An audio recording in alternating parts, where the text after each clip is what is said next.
They sold the fat girl like cattle, mountain man paid and rode off with her.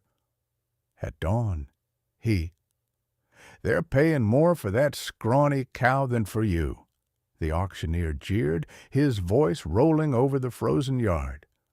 Be grateful. I'm not selling you by the pound, girl. I'd have to pay them to take you. Laughter broke across the pens like a flock of crows taking flight. Vivian stood on the rough plank platform, rope biting into her wrists, December wind knifing through her thin gray dress. Snow had fallen in the night over the little Oregon town, but no one cared that her bare ankles were turning purple from the cold. The men in the crowd stamped their boots, not from pity, but to keep the blood moving, while they stared. "Turn around, girl," the auctioneer barked. "Let the gentlemen see what they're buying." Her cheeks burned a deeper red than the hair tumbling in loose, tangled waves down her back.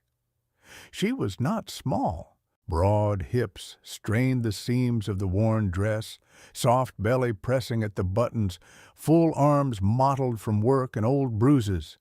The same men who whistled at thin, painted girls in the saloon now snickered openly, elbowing one another as she obeyed and turned. "Look at that," one rancher drawled. "That's not a woman, that's a walking pantry." More laughter. Someone mooed like a cow. Another man lifted his hand as though weighing invisible meat. Vivian fixed her eyes on the snow-packed ground. If she looked at them, she knew the tears would spill. She bit the inside of her cheek so hard she tasted copper. She had promised herself she would not beg. Not again. Not after Thornton locked her out of her own room and told her, calm as counting coins, that the only way to clear her debt was to sell her body or her labor. He had chosen for her. "Vivian Ashford," the auctioneer announced, as if reading from a bill of sale. "Age 28. Cooks, cleans, sews, does what she's told. Owes Mr. Marcus Thornton $250. Today, gentlemen, you can own 3 years of her labor for the low starting bid of 50. "50?" a voice scoffed. "You're dreaming, Briggs. I wouldn't give you 50 cents. "Not even for a farm mule and a dress," another chimed in. The laughter roared again. Vivian's fingers curled into fists against the rope. Every word landed like a stone. Too big, too much, too ugly. She had heard them all her life, but never with her body literally on the block. 40, someone called, more out of amusement than desire. 45. 45 and a bucket of lard, a drunk voice added. She'll need it when she squeaks through the door. The crowd howled, and then the laughter broke, because the men in the front row felt a shadow fall over them, a weight in the air that was not the storm gathering in the western sky. Boots crunched on the snow-packed mud. A man stepped through the circle of onlookers as if they were nothing but brush on a game trail. He was tall enough that Vivian saw him before she dared to raise her head. A long wolf-gray coat, travel-stained and dusted with frost, hung from shoulders too broad for the seams. Dark hair fell to his collar, streaked with silver at the temples.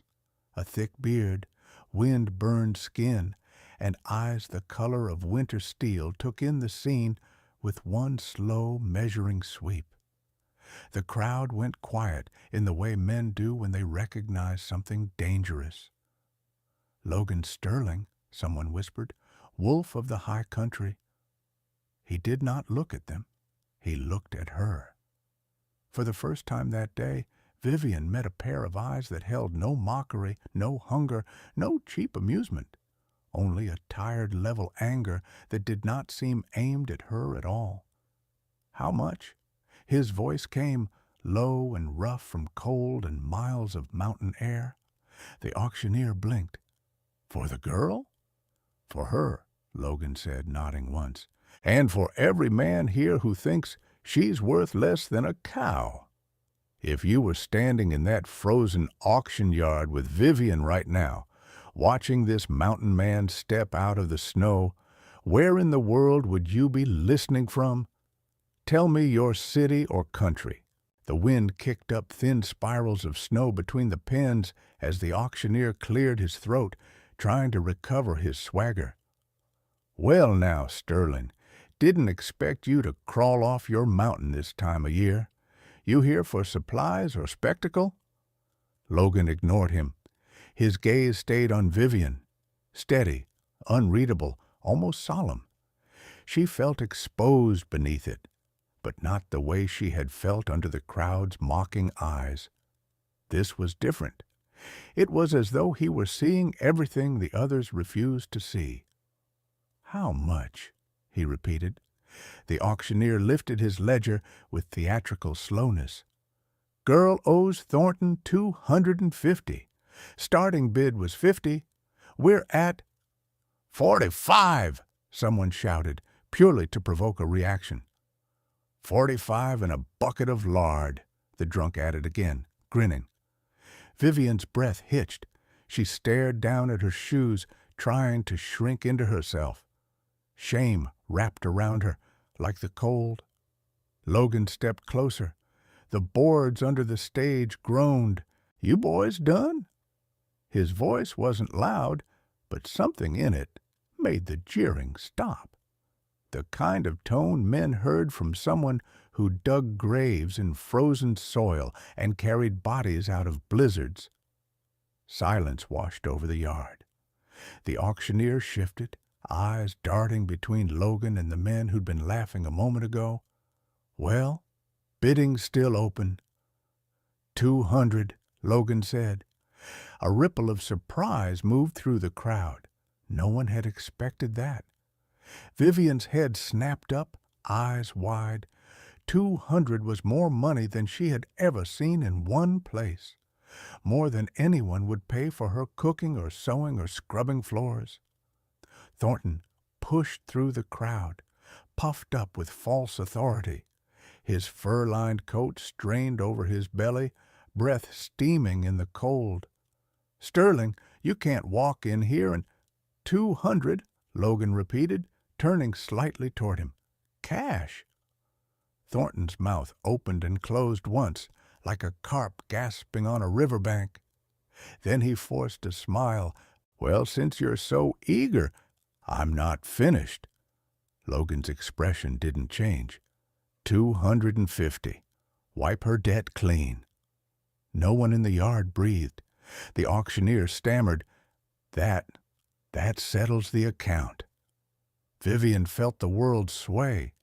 She had expected to be sold for scraps, maybe hired out to a rancher who'd work her to exhaustion. Not this. Not a man who looked like winter itself had shaped him suddenly deciding she was worth full price. 300, Logan said. A man in the back cursed under his breath.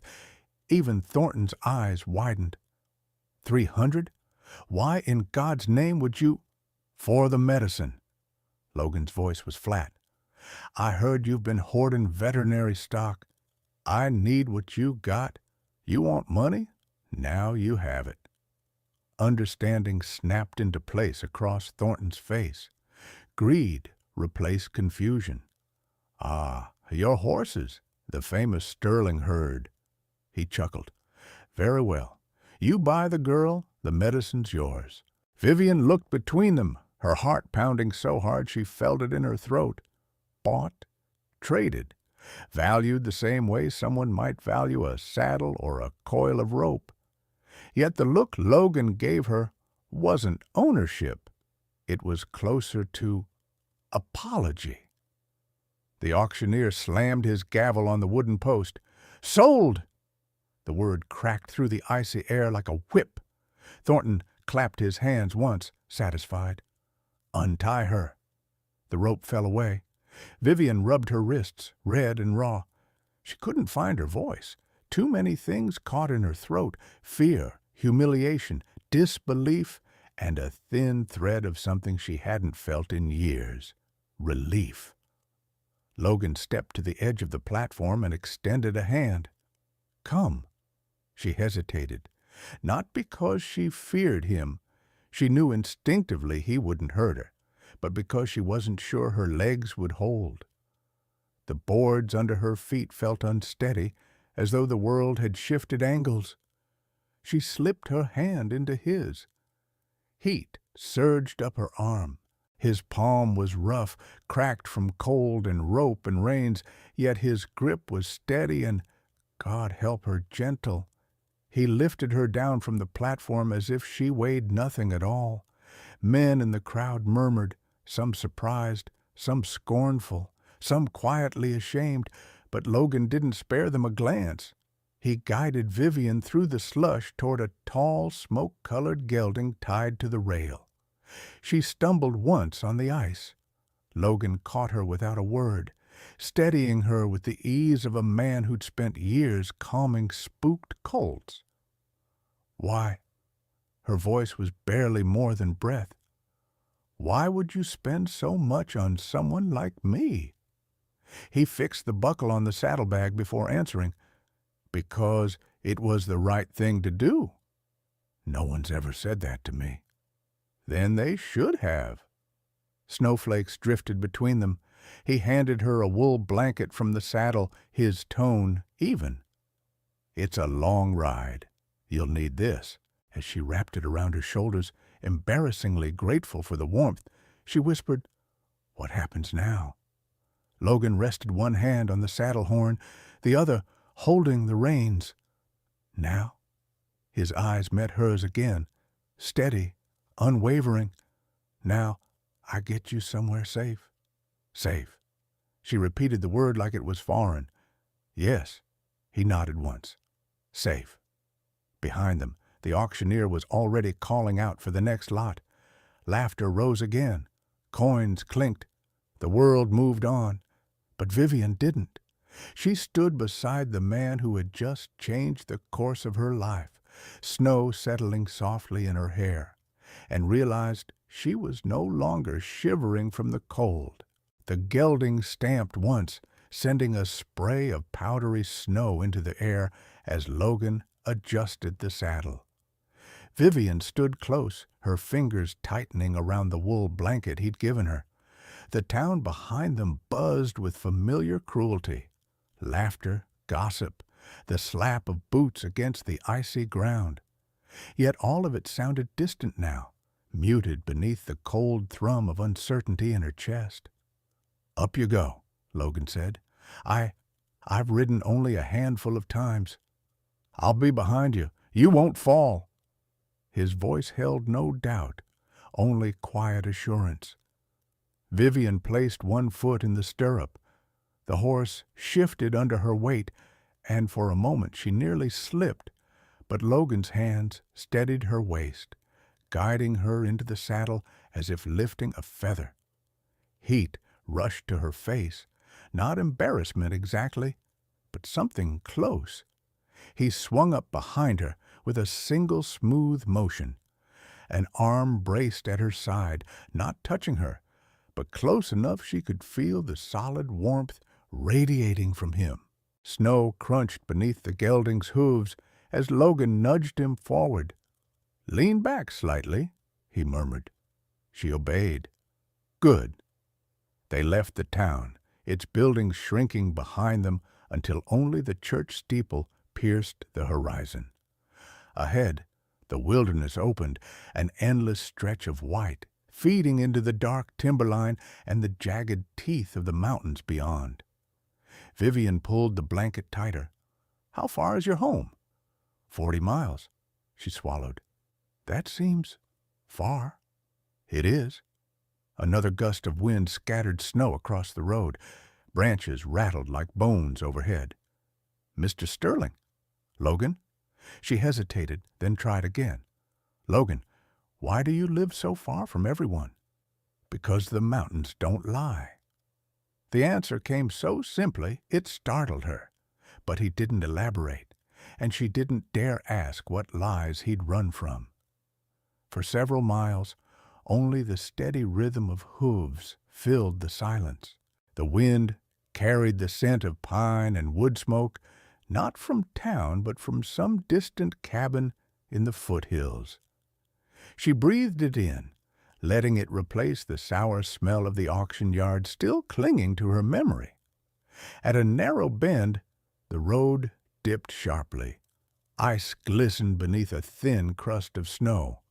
"Hold on," Logan warned. The gelding picked its way down carefully. Vivian's breath caught as the horse slipped an inch. Logan's arm shot forward, circling her waist just enough to steady her. "I've got you," he said. His voice was low, firm, and impossibly calming. She didn't miss how quickly he removed his arm once the danger passed, as if mindful of her comfort. Still, the warmth lingered. They rode into the thick of the pine forest. Snow clung to the branches like white moss. Somewhere in the distance a wolf howled, lonely, long, and mournful. Vivian shivered. "Does that ever frighten you, living up there with wolves?" "No." Logan's answer was immediate. "Wolves don't kill without reason. People do." She fell quiet. A while later he asked, "Are you warm enough?" "Yes," she said, though her toes had long gone numb. He must have sensed her lie, because soon he slowed the gelding and dismounted. He reached into his saddlebag, pulled out another heavy wool blanket, and wrapped it around her legs with surprising gentleness. "Better," he said. "Why are you being kind to me?" The question escaped before she could stop it. Logan paused. Snowflakes caught in his dark hair, melting against the warmth of his skin. His eyes, gray like storm clouds, held hers. "You've had enough cruelty for one lifetime." She swallowed the sudden knot in her throat. They continued upward, the air growing sharper. Mountains rose closer now, towering walls of ice and stone. Vivian's breath fogged in front of her. Logan's body behind her stayed steady and solid, a silent anchor against the immensity of the wilderness. "I'm sorry," she whispered suddenly. "For what? For being trouble? For costing you money? For slowing the ride? For everything?" "You're not trouble." His tone left no room for argument. "And I didn't buy you." She tensed. "But I paid your debt. That's different." Her voice came small. "Then what am I to you?" He didn't answer right away. Only the gelding moved, its breath puffing in white clouds that drifted into the trees. Finally he said, "You're someone who deserved better than what they gave you back there." A branch cracked under the weight of snow. Vivian's eyes stung. No one had spoken to her like that, not since she was a child. A few miles later, clouds thickened overhead, turning the sky the color of iron. Logan muttered, "Storm's coming sooner than I thought." The cold deepened. Vivian's teeth began to chatter despite the blankets. "We'll stop ahead," he said. "There's a hunting lean-to by the creek. I built it years ago." True enough, they reached a small shelter of rough-hewn logs tucked into the slope. Logan dismounted, lifted her down with quiet care, and led her inside. He struck a spark with flint and steel, coaxing a fire to life. The tiny flame grew, filling the space with warmth and flickering light. Vivian sat close to it, thawing slowly.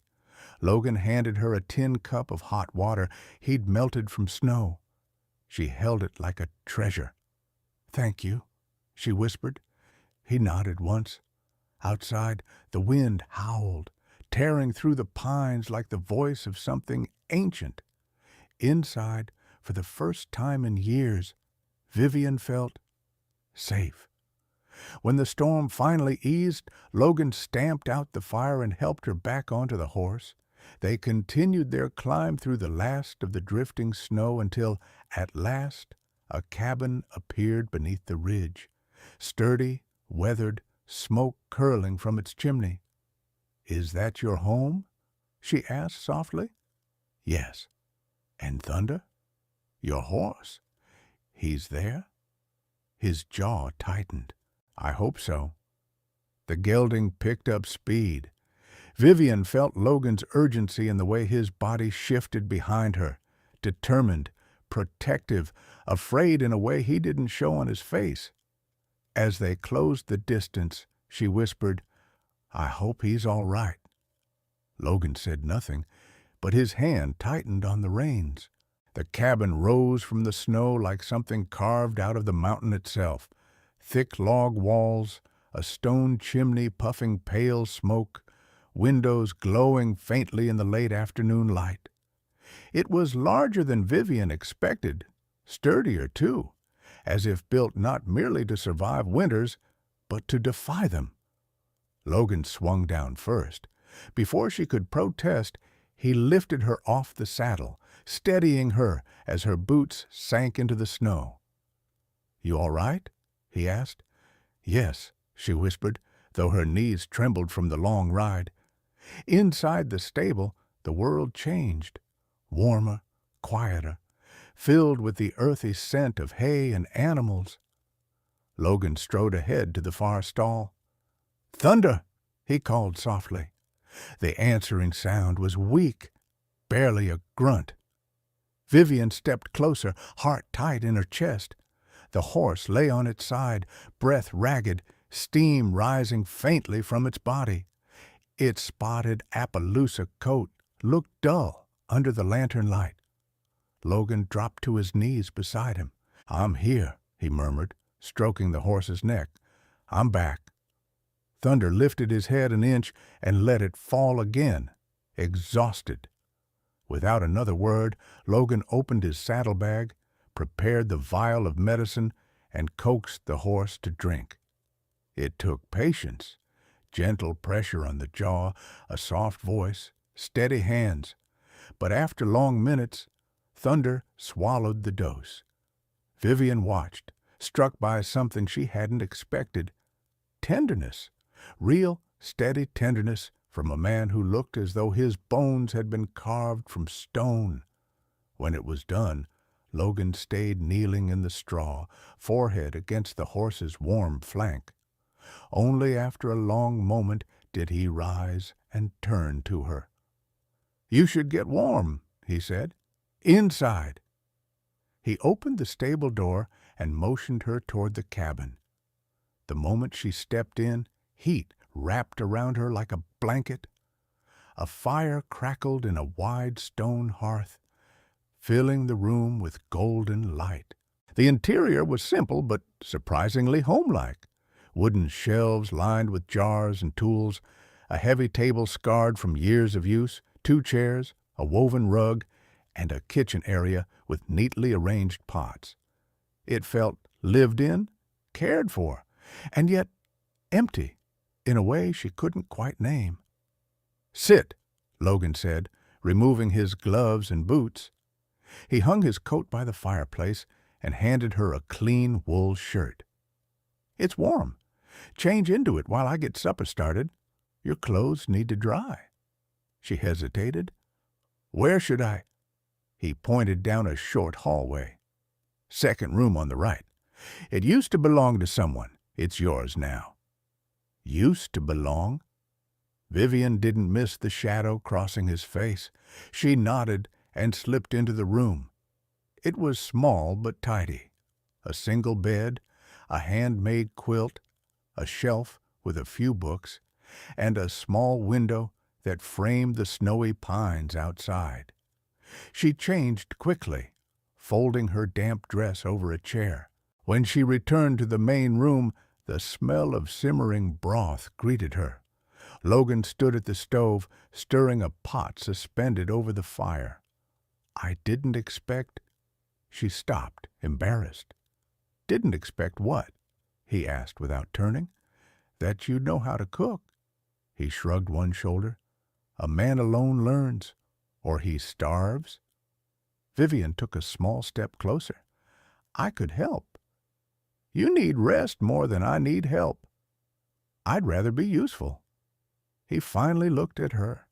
The firelight softened the hard lines of his face, revealing a man who had once been gentle long before life carved the gentleness down. "Fine," he said quietly. "You can cut the bread." She smiled, a small, shy gesture, and moved to the counter. For several minutes they worked in companionable silence. She sliced bread. He tasted the broth and added a pinch of herbs. The wind rattled gently at the window, but inside the cabin it was warm enough to forget the storm that had chased them. When supper was ready, Logan set a bowl before her. The broth smelled of rabbit, wild onions, and thyme. Vivian took a cautious sip. Her eyes widened. "This is wonderful." "Good," he said simply, sitting across from her. They ate quietly. Halfway through her bowl, she caught him watching her, not in judgment, not in pity, but as though he were trying to memorize the sight of someone eating at his table again. She set her spoon down. "Logan, may I ask something?" He didn't move. "Ask." "This cabin, the other room, it belonged to someone, didn't it?" A long breath left him. "Yes." She waited. "My wife, Sophia." Vivian felt the air shift, heavy with memory. Logan's voice roughened. "She died. A fire." He didn't say more. He didn't have to. "I'm sorry," Vivian whispered. He nodded once, the faintest acknowledgment, and rose to clear the bowls. Wanting to offer comfort, she stood too. "Let me help." "You're a guest." "No." Her voice softened. "I'm someone you rescued. Let me help." He hesitated, then handed her the bowls. They washed dishes together at the basin, steam curling into the air. When the last plate was set aside, Logan wiped his hands on a cloth. "You should sleep," he said. "You've had a long day." "And you?" she asked. "I'll check on Thunder." She hesitated at the hallway's entrance. "Thank you for everything." Logan inclined his head but didn't answer. He wasn't a man of easy words. Vivian slipped into her room and lay beneath the warm quilt. For the first time in years, she felt no fear about who might try to open her door in the night. No dread about rent, debt, hunger, or cruelty. Only a quiet ache in her chest, a strange blend of safety and sadness. From the fireplace room, she heard Logan step outside. The stable door creaked, then silence. Somewhere in the darkness, Thunder shifted, and she imagined Logan's hand resting on his neck, whispering to the horse the way he had whispered to her on the road, "I'm here." Vivian closed her eyes. For the first time in her adult life, she slept without waking in terror. Thunder grew stronger with each passing day, first lifting his head more easily, then standing with Logan's support, then eating oats soaked in warm water as though hunger had finally outrun the sickness. Logan spent hours in the stable each morning, moving with a patient determination that needed no audience, no praise. Vivian often watched from the cabin doorway, not out of curiosity alone, but because something about the way he touched the horse, steady, careful, almost reverent, told her more about him than his sparse words ever could. One crisp morning, she brought him a mug of hot coffee. "You should drink," she said softly. "You've barely eaten today." He accepted the mug, nodding once. His fingers brushed hers, calloused, warm despite the cold, and that fleeting contact sent a small, inexplicable shiver across her skin. "Thunder's improving faster than I expected," he said, glancing into the stall. "That's because he trusts you," she replied. "He's a good horse. He's alive because of you." Logan didn't answer. Compliments slid off him like snow sliding off a roof. She was beginning to learn that. After a moment of quiet, he turned to her. "You don't have to stand in the cold. Go inside." "I like being near the horses," she admitted. "They don't judge." Logan's eyes flicked toward her, unreadable. "People judged you often?" "All my life." He didn't say he understood, but something in the way his jaw tightened suggested he did. They walked back toward the cabin together, the snow crunching beneath their boots. Logan paused on the porch, studying the tree line. "You should know," he said quietly. "Thornton won't stay away for long." Vivian stiffened. He wouldn't come here, would he?" "He will. Men like him don't let go of control easily, especially when they think someone embarrassed them." A knot tightened in her stomach. "What will he try to do?" "Claim you still owe him. Claim I cheated the deal. Maybe bring the sheriff. Maybe worse." She swallowed hard. "I can't go back." "You won't?" Logan said, with a finality that left no room for doubt. His certainty should have soothed her. Instead, it left her wondering what made him so ready to stand between her and danger. Was it pity? Duty? Something else she dared not name? Inside, the cabin was warm enough to thaw the cold from her bones. Vivian placed another log on the fire and pulled flour from the cupboard. She had been baking bread and stews every day, partly to repay Logan's kindness, partly because she hadn't known this sense of belonging in years. As she rolled dough into a smooth mound, Logan sat at the table sharpening a hunting knife, the rhythmic scrape of steel steady as a heartbeat. After a few quiet moments, he asked, "Vivian, what did Thornton tell the town about you?" The question startled her. "Why do you ask?" "Because the stories people tell about someone say more about them than about the truth." She didn't answer right away. A breath trembled from her chest. "He said I was lazy," she whispered, "that I ate too much, that I let his rooms get filthy, that I lied about looking for work, that I'd steal if given the chance." Logan paused mid-stroke, the knife gleaming in his hand. "And was any of that true?" "No," she said, voice breaking. "None of it." He resumed sharpening the blade, slower this time. "Then it's good you're not there anymore." Tears pricked her eyes. She blinked them away, focusing on the dough so he wouldn't see. She changed the subject. "What about you? People in town called you Wolf. Why?" A shadow moved across his face. "Old name, old life." "You were a soldier, weren't you?" He looked up sharply. "How did you know?" he asked. "You check the perimeter every night. You sleep lightly. You always keep a weapon within reach." She shrugged lightly. "I may look soft, Logan, but I've lived around enough hard men to recognize the signs."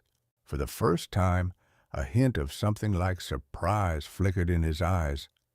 "Yes," he finally said, "I fought in the war, and I lost, more than most." He didn't elaborate. Vivian didn't press him, but she understood enough. Whatever had shaped him had carved deep, hidden wounds. The next morning, the tension that had been building finally snapped. Vivian was gathering eggs from the coop when she heard horses approaching, multiple horses. She froze, basket trembling in her hands. Logan stepped out of the stable, his posture shifting instantly, shoulders square, stance firm, eyes narrowing toward the trail. Thornton rode into the clearing with 4 men behind him, smugness rolling off him like a stench. "Well, well," he called. "Thought you could hide her up here, Sterling?" Logan began walking toward them, controlled, deliberate. "You have no business here?" "I have every bit of business," Thornton sneered. "That girl still owes me years of labor." "She doesn't owe you anything," Logan replied. Her debt was paid. Paperwork says otherwise. Thornton flourished a crumpled document. Says she's under contract until 1890, and I aim to have her back. Vivian stepped out from behind the coop before she could stop herself. That's a lie. You forged those papers. Thornton smirked. Nobody will believe you over me. Logan moved instantly, placing himself between her and the men, his voice low and dangerous. You're leaving. Thornton nudged his horse forward. Make me. The world held its breath. Vivian watched Logan's hands, how still they remained, not reaching for his pistol, not clenching, just still. You come any closer, Logan said, each word cold and precise, and you won't leave this mountain on your horse. One of the hired men swallowed audibly. Boss, maybe we should— Shut up, Thornton snapped. But even he couldn't hide the tremor in his hands as Logan stepped closer, unhurried, unstoppable. Last warning, Logan said. Snow crackled under the hooves. A jay cried sharply in the forest, and then Thornton looked away. Fine, he hissed, but this isn't over. He turned his horse sharply. His men followed, none daring to look back. Only when their hoofbeats vanished into the pines did Logan lower his shoulders. Vivian released a breath she didn't know she'd been holding. Logan, why did you put yourself between us like that? He didn't turn. Because no one comes for you while I'm here. Why? She whispered. He hesitated, then answered in a voice rougher than the wind. Because losing someone once was enough. The air settled after Thornton's retreat, but the quiet felt wrong, too brittle, too thin, like a sheet of ice waiting to crack beneath a single misplaced step. Logan didn't move for a long moment. He stood with his back to her, shoulders tense beneath his worn coat, breath rising in short clouds that vanished in the cold. Vivian approached slowly. Logan, she whispered, afraid of disturbing whatever storm roiled beneath his stern calm. Are you all right? He didn't turn. You should go inside. Warm yourself. But, Vivian, he said, softer but no less firm, please. She obeyed, though each step felt heavy. Inside the cabin, she hovered near the fire, the heat licking at her chilled fingers. Outside, she heard his boots crunch in the snow as he moved around the perimeter, checking windows, testing the latch on the stable door, scanning the tree line like a man reacquainting himself with old instincts. When he finally came in, dusk had settled deep into the valley. He hung his coat on the peg, shook the snow from his hair, and knelt to add another log to the fire. She stood. You're freezing. Sit by the fire. I made soup. I'm all right, he said, but he lowered himself into the chair across from her, stretching his hands toward the flames. Vivian set the bowl before him. Steam curled upward in slow, elegant twists. He inhaled once, deeply, an unconscious sign of approval. They ate in silence until she finally gathered the courage to speak. You scared them, she said gently. I meant to. His spoon scraped the inside of the bowl. Men like Thornton don't understand anything but fear. Vivian wrapped her hands around her own bowl, searching his face in the firelight. I didn't know you would stand up for me like that. Logan's eyes lifted to hers. You didn't deserve what he tried to do. But you could have been killed. Not by them. His voice held no arrogance, only certainty forged by years of surviving things far worse than hired thugs. She hesitated. Why did you protect me so fiercely? He leaned back in his chair, the fire painting soft amber across the planes of his face. He looked as though he were weighing whether to answer honestly or step back into silence.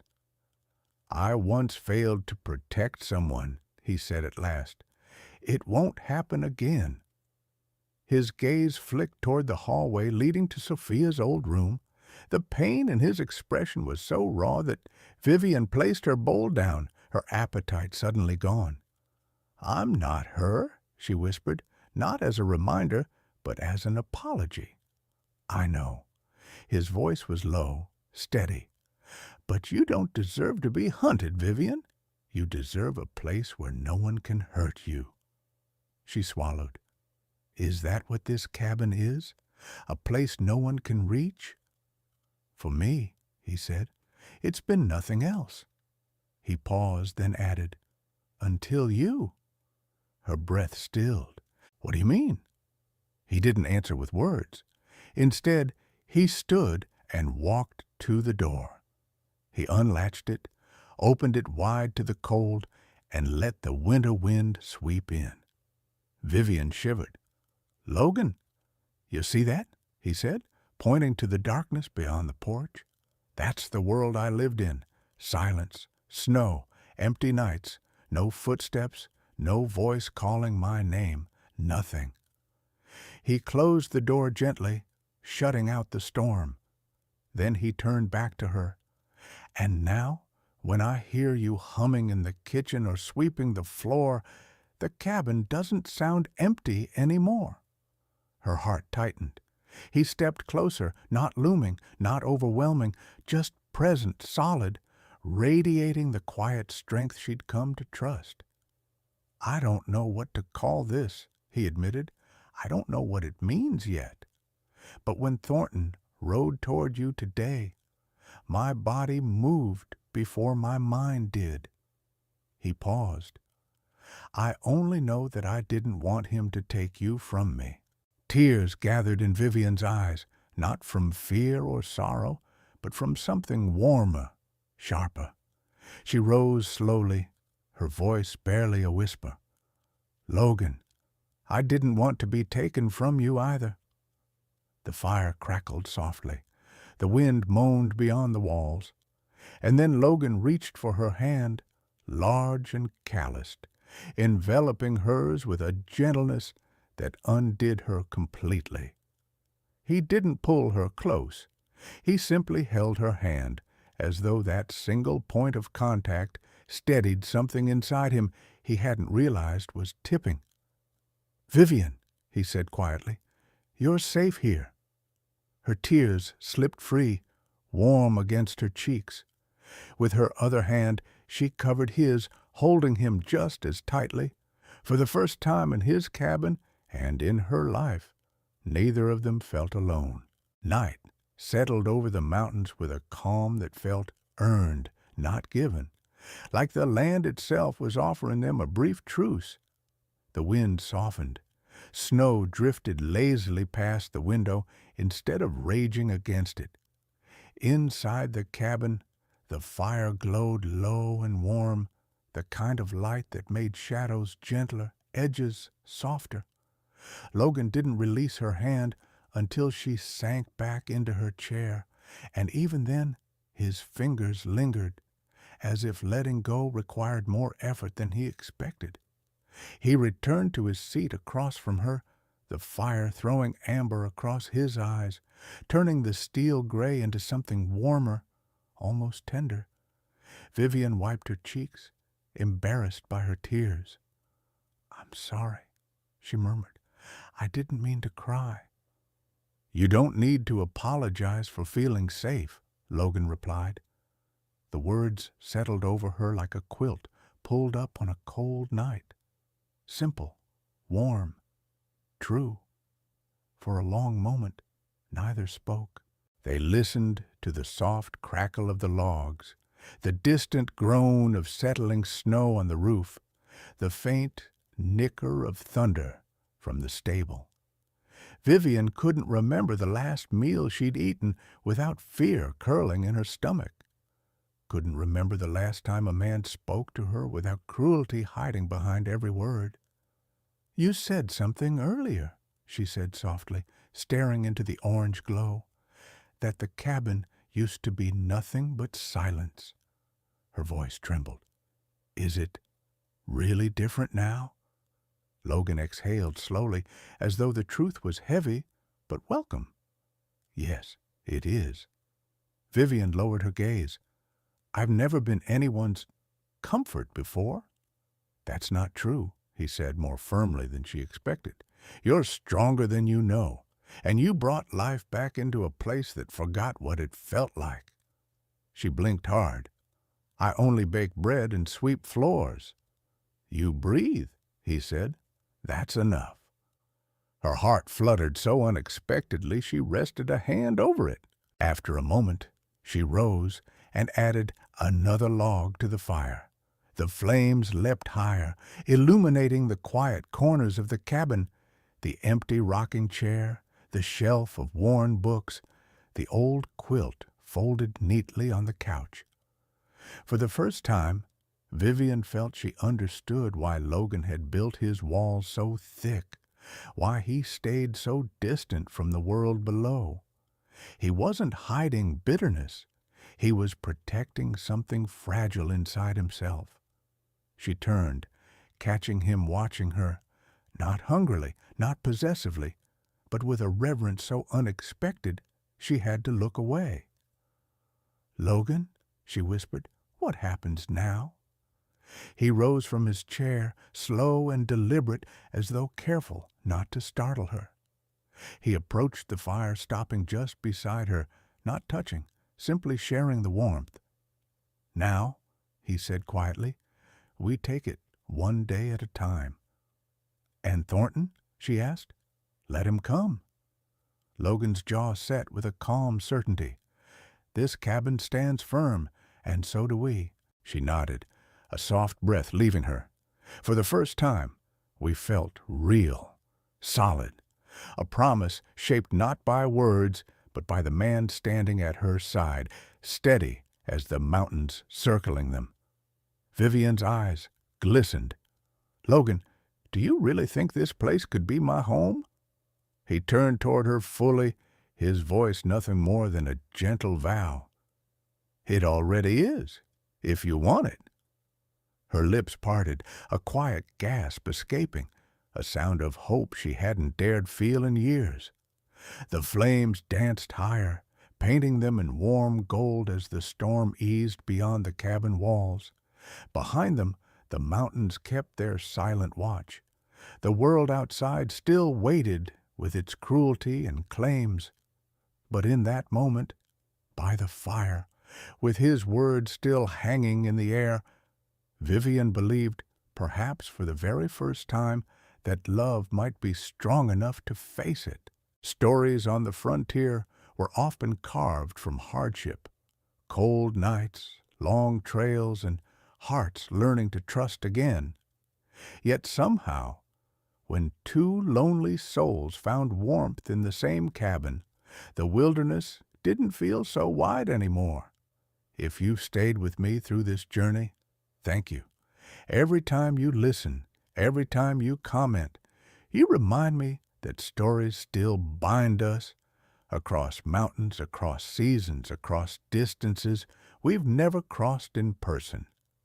Before you go, tell me, where in the world are you listening from right now? And if you still believe in love that fights back against the cold, stay with me. The next story is already waiting for you.